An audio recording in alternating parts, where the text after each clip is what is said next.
Umani ng iba't ibang reaksyon mula sa publiko ang pagpayag ni Pangulong Rodrigo Duterte na ihimlay sa libingan ng mga bayani si dating Pangulong Ferdinand Marcos. Ang ulat mula kay Sweden Velado.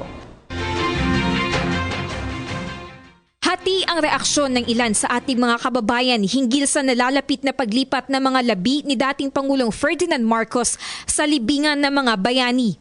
Okay lang naman, wala namang problema. Move on na lang dun sa issue na yun. Disagree. Bakit po? Magnanakaw siya eh.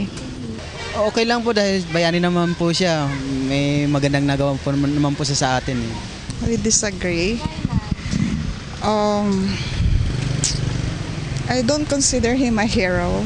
Kamakailan lang, inihayag ni Pangulong Rodrigo Duterte na kung gugustuhin ng pamilya Marcos na gawin ang paglipat sa ika-11 ng Setyembre kasabay ng pagdiriwang ng ika-79 na kaarawan ng dating Pangulo ay okay lang daw ito sa kanya.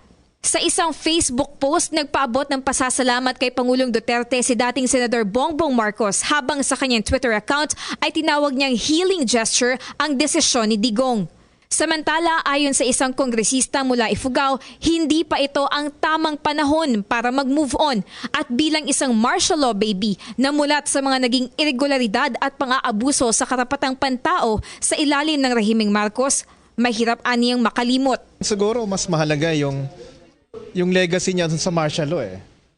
No? Na siya yung nagsulong nito, nawalan tayo ng mga kalayaan.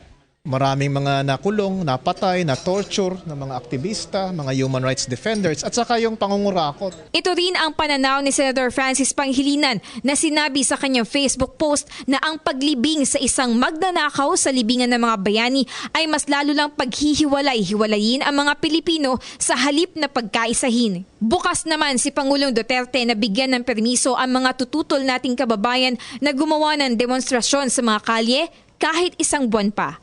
Para sa PTV News, Sweden Velado. Hi, ako si Ria Fernandez. Mag-subscribe na sa PTV YouTube channel. I-click lang ang subscribe button.